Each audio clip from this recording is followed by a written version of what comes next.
स्वागत है आपका हमारे चैनल ब्राइट फैक्ट्स में। अनलॉक 1 की शुरुआत हो चुकी है। जी हां दोस्तों, आज से अनलॉक 1 शुरू हो चुका है और साथ ही साथ देश में मंदिर, मस्जिद, शॉपिंग मॉल और रेस्टोरेंट, होटल सब खुल चुके हैं। अनलॉक 1 में आप इन जगहों में किन सावधानियों के साथ जाएंगे और आपको किन चीजों का ध्यान रखना होगा, ये सभी बातें जानने के लिए हमारी वीडियो देखते रहिए। आज हम आपको देश भर में लॉकडाउन 5 से जुड़ी हर छोटी से छोटी खबर देने वाले हैं। इसी के साथ एक बार चीनी बीमारी से संक्रमितों का आंकड़ा भी देख लेते हैं।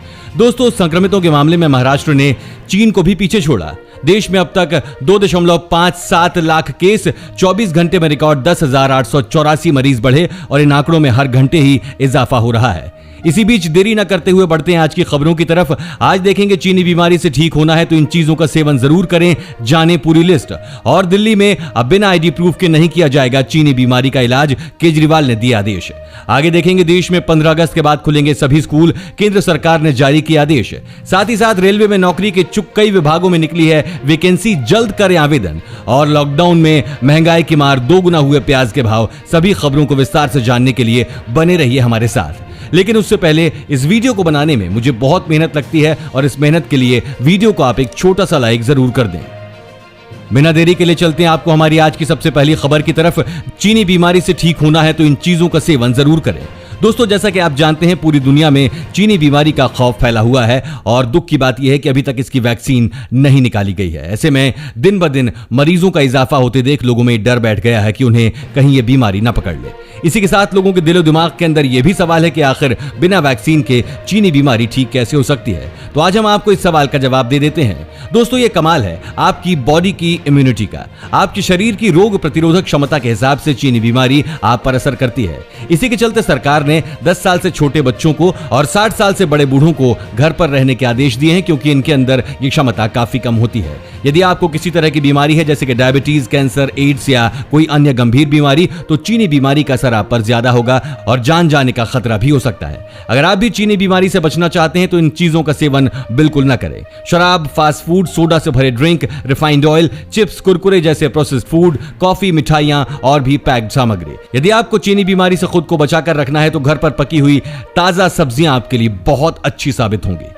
दिल्ली में अब बिना आईडी प्रूफ के नहीं किया जाएगा चीनी बीमारी का इलाज, केजरीवाल ने दिया आदेश। सीएम अरविंद केजरीवाल ने महामारी के दौरान दिल्ली के सरकारी और प्राइवेट अस्पतालों में सिर्फ दिल्ली वालों का इलाज होने का रविवार को ऐलान किया। केजरीवाल ने कहा कि दिल्ली में केंद्र सरकार द्वारा संचालित अस्पतालों में सबका इलाज होगा और यदि दूसरे राज्यों के लोग कुछ विशेष ऑपरेशंस के लिए दिल्ली आते हैं तो उन्हें निजी अस्पतालों में उपचार कराना होगा। दिल्ली सरकार ने गाइडलाइंस जारी करते हुए 7 तरीके बताए हैं जिनके जरिए आप प्रूफ दे सकते हैं कि आप दिल्ली के नागरिक हैं। दिल्ली का वोटर आईडी कार्ड, मरीजों का ration card, driving licence, income tax return और पासपोर्ट, नए पानी, बिजली, टेलीफोन, गैस कनेक्शन बिल, किसान card, post office passbook, post office से प्राप्त किया हुआ कोई लेटर जिसमें मरीज के घर का पता हो। अगर कोई बच्चा है या नाबालिग है तो उसके माता पिता के कागजात या 7 जून 2020 से पहले का आधार कार्ड। दोस्तों, इस चैनल पर हम आपको देश और दुनिया भर की सबसे बड़ी खबरें सबसे पहले बताते हैं। अगर आपको भी दुनिया भर की खबरें सबसे पहले चाहिए तो चैनल को बिना भूले नीचे दिए गए लाल बटन को दबाकर सब्सक्राइब जरूर कर दें और बेल आइकन प्रेस कर दें। देश में 15 अगस्त के बाद खुलेंगे सभी स्कूल, केंद्र सरकार ने जारी किया आदेश। केंद्रीय मानव संसाधन विकास मंत्री रमेश पोखरियाल ने कहा है कि स्कूलों और कॉलेजों को अगस्त 2020 के बाद फिर से खोला जाएगा। हो सकता है कि 15 अगस्त के बाद स्कूल खुल जाएं। रमेश पोखरियाल ने एक इंटरव्यू में कहा, 15 अगस्त तक सभी परीक्षाओं के परिणाम घोषित करने की कोशिश कर रही हैं। उसके बाद ही स्कूलों को खोला जा सकता है। मार्च में लॉकडाउन लागू होने के बाद से स्कूल कॉलेज पूरी तरह से बंद कर दिए गए थे। उनमें परीक्षाएं भी रोक दी गई थी। बोर्ड की बाकी परीक्षाएं जुलाई में कराई जाएंगी। सभी नतीजे अगले महीने तक जारी कर दिए जाएंगे। पोखरियाल ने कहा, महामारी के कारण स्कूल कॉलेजों में ऑनलाइन पढ़ाई भी कराई जा रही है। उन्होंने कहा, सीबीएसई ने 10वीं और 12वीं की बची हुई परीक्षाओं में छात्रों को उनके स्कूल में ही परीक्षा देने की छूट दे दी है ताकि किसी को परेशानी ना हो। इस वीडियो को देखते रहिए दोस्तों, क्योंकि आगे आने वाला है जनधन खाते रखने वाले ध्यान दें, जल्द से निकालें अपनी आखिरी। तो दोस्तों, कभी कभी हमें कुछ इंग्लिश में मैसेज आ जाते हैं जिन्हें पढ़ने में हमें बहुत प्रॉब्लम होती है। तो आज मैं आपके लिए लेके आया हूं यू डिक्शनरी। सबसे पहले इसे डाउनलोड करना है एंड सेटिंग में जाके मैजिक ट्रांसलेट को ऑन करना है। फिर उस मैसेज पर जाके स्वाइप करना है, वो अपने आप हिंदी में कन्वर्ट हो जाएगा। और हाँ, आप इंग्लिश में रिप्लाई भी कर सकते हैं। सिंपल है, यहां मैसेज टाइप करें और उसके ऊपर भी स्वाइप कर दें और ये उसे भी इंग्लिश में कन्वर्ट कर देगा। और हाँ दोस्तों, अगर आपकी ग्रामर सही नहीं है तो उसे फीचर में ग्रामर ऑप्शन को ऑन करके फिर से मैसेज पर स्वाइप कर देना है और ये ऐप उसकी ग्रामर भी ठीक कर देगा। तो है ना कमाल की बात। जल्दी से इसे डाउनलोड करें, लिंक आपको वीडियो के डिस्क्रिप्शन में मिल जाएगा। रेलवे में नौकरी के कई विभागों में निकली है वैकेंसी। रेलवे, पुलिस, टीचर समेत विभिन्न विभागों में नौकरी के लिए भर्तियां निकाली गई हैं, जिन पर 10वीं पास से लेकर ग्रेजुएट्स तक आवेदन कर सकते हैं। उत्तर रेलवे ने सीनियर रेजिडेंट्स के पदों पर वैकेंसी निकाली है। सीनियर रेजिडेंट्स के पदों पर भर्ती के लिए आप ऑनलाइन आवेदन कर सकते हैं। उत्तर रेलवे में सीनियर रेजिडेंट्स के पदों पर नौकरी के लिए उम्मीदवारों को कोई लिखित परीक्षा नहीं देनी होगी, बल्कि इंटरव्यू के आधार पर सिलेक्शन होगा। आवेदन के लिए railwaypost.in पर जाएं। लॉकडाउन में महंगाई की मार, दोगुना हुए प्याज के भाव। लॉकडाउन के कारण प्याज ने अप्रैल, मई व जून की शुरुआत में भाव को लेकर नया रिकॉर्ड बना लिया है, जिससे केवल प्याज पर निर्भर किसानों की आर्थिक स्थिति में सुधार की उम्मीद है। थोक व्यापारियों की माने तो प्याज के भाव में तेजी की संभावना को देखते हुए किसानों ने अपने प्याज का स्टॉक करना शुरू कर दिया है, जिसका सीधा असर मंडी में प्याज की उपलब्धता पर नजर आ रहा है। इस बार प्याज का उत्पादन 15,000 हेक्टेयर में हुआ है, जो 3,79,900 मीट्रिक टन आंका जा रहा है, जबकि पिछले साल गर्मियों में प्याज 14,500 हेक्टेयर में उगाई गई थी।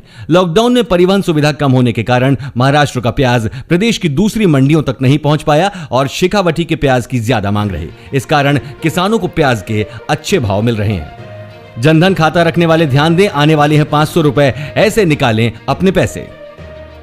महामारी की वजह से देश में संकट की घड़ी में लॉकडाउन 1.0 के बाद मोदी सरकार ने महिलाओं के जनधन खाते में 3 महीने तक 500 रुपए डालने की घोषणा की थी, जिसकी पहली किश्त अप्रैल में, दूसरी मई में और इस महीने तीसरी किश्त डाली जा रही है। इस महीने किश्त की शुरुआत 5 जून से हो गई है और खातों में 10 जून तक पैसे डाले जाएंगे। महिलाओं के जनधन खातों में यह आखिरी किश्त 5 चरणों में डाली जाएगी। सभी लाभार्थी बैंक ब्रांच में जाकर या फिर एटीएम से अपने पैसे निकाल पाएंगे। मोदी सरकार ने महिला खाता धारकों से यह भी अपील की है कि हड़बड़ी में एक साथ पैसे निकालने के लिए बैंक नहीं पहुंचे। पैसे निकालने के दौरान या फिर एटीएम पर सोशल डिस्टेंसिंग का पालन करें। भीड़ से बचने के उद्देश्य से ही सरकार 5 चरणों में मदद की राशि बैंक खातों में डाल रही है। इसी के साथ आगे देखेंगे दोस्तों, डिजिटल इंडिया की एक और पहल, अब व्हाट्सएप पर होगी गैस सिलेंडर बुकिंग। जाने पूरी खबर विस्तार से। वहीं दोस्तों, अब सस्ते हुए सैमसंग और वीवो के स्मार्टफोन।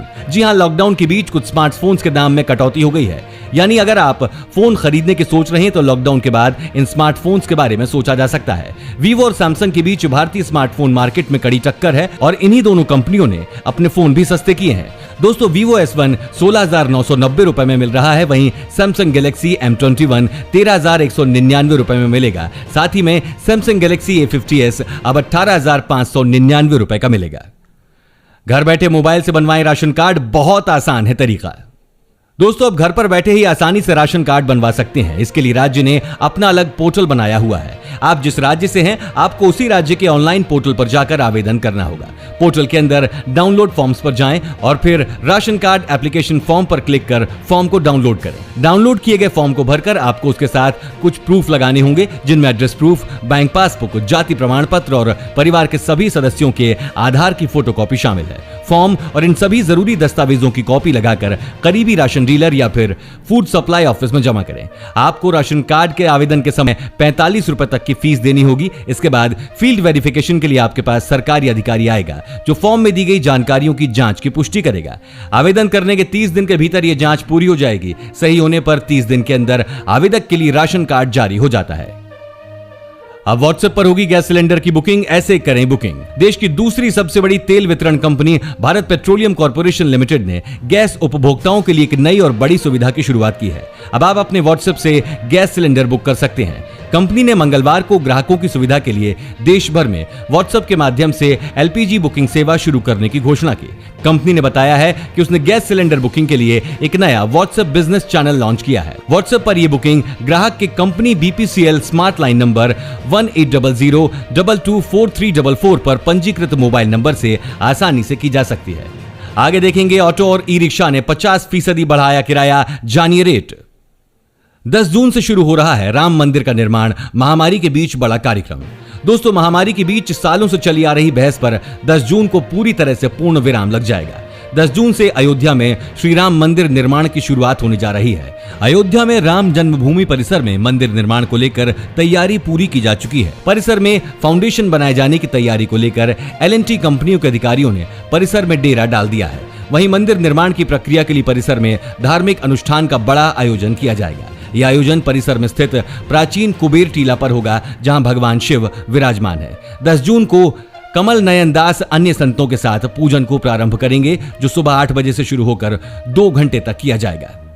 शादियों को लेकर नई गाइडलाइंस, बारातियों पर होगी FIR। देश भर में महामारी के चेन तोड़ने के लिए लॉकडाउन किया हुआ है। केंद्र सरकार ने शादी जैसे आयोजनों पर बहुत पहले से पाबंदी लगा रखी है, लेकिन प्रशासन की अनुमति के बाद कुछ लोगों की मौजूदगी में शादी हो सकती है। लेकिन पिछले दिनों मध्य प्रदेश के भोपाल में एक शादी समारोह में दुल्हन के चीनी बीमारी से पॉजिटिव मिलने से हड़कंप मचा हुआ है, जिसके बाद राज्य सरकार ने शादियों को लेकर नई गाइडलाइंस जारी की हैं। सरकार ने पुराने आदेश को संशोधित करते हुए शादी बारात में बसों की अनुमति जारी नहीं करने का फैसला लिया है।